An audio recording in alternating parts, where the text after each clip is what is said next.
अमरावती जिला सामान्य अस्पताल में एक महिला नर्स के साथ कथित शारीरिक और आर्थिक अत्याचार के मामले ने अब राजनीतिक तूल पकड़ लिया है।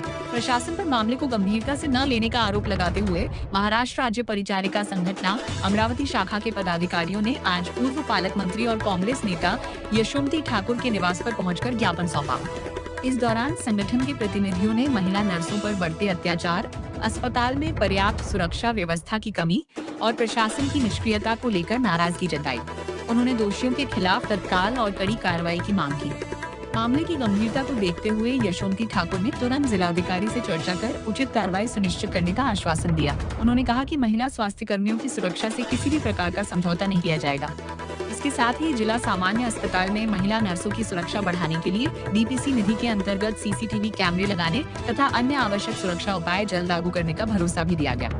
नर्सिंग संगठन ने चेतावनी दी है कि यदि दोषियों के खिलाफ शीघ्र कार्रवाई नहीं हुई तो आंदोलन को और तेज किया जाएगा।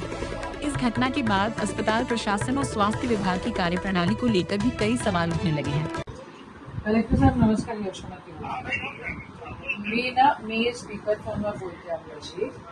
जिल्हा सामान्य रुग्णालयातल्या गव्हर्नमेंट मेडिकल कॉलेजचे जे स्टाफ आहेत, परिचारिका आहेत, त्या माझ्याकडे आता आलेल्या आहेत।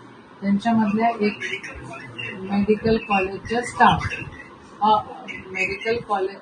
म्हणजे मेडिकल कॉलेजच्या ज्या परिचारिका आहेत त्यांना सध्या आता तर त्यांना आता ड्युटी तिथे सीएसच्या तिथेच लावलेली आहे, कारण मेडिकल कॉलेजचं अजून काही तेवढं काही कन्सिस्टंट झालेलं नाही आहे। तर त्यांच्यामधली एक महिला आहे, तिला म्हणजे नर्स आहे, तिच्यासोबत शिरसाट नावाच्या एका माणसाने रात्री तिला काहीतरी कडवट पाणी पाजून तिच्यासोबत नाही त्या गोष्टी केलेल्या आहेत। आणि काय होतंय, इरविनमध्ये जे कर्मचारी आहेत ते माणसं नेमतात आणि ते स्वतः ड्युटी करत नाही, ते दुसऱ्याला ड्युटी करायला लावतात, काही पैसे देतात आणि असं सगळं एकदम गोंधळ कारभार त्या ठिकाणी सुरू आहे। आणि विनोद पवारांना मी आता फोन लावला, ते पहिले डफरीनमध्ये होते, आता त्यांच्याजवळ सीएसचा चार्ज आलेला आहे असं मला कळलंय। पण it is going on very carelessly, असं होता कामा नये। तर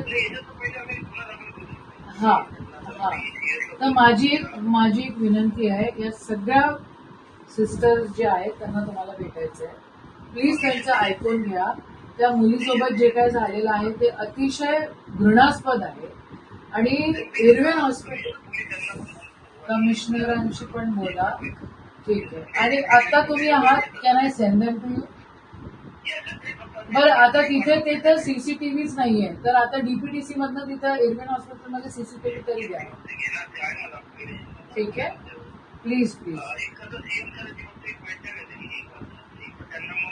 त्या तिथे येऊन थांबतील तुमच्या वेळ जे, पण त्यांना please give them a listening here, आणि उन्हाची वेळ आहे ते त्यांना आतमध्ये बसवा, ठीक आहे? प्लीज नाही, ओके, थँक्यू सो मच।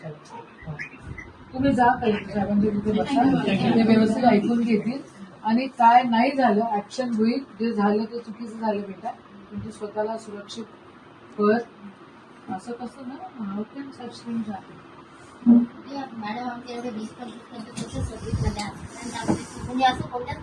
आणि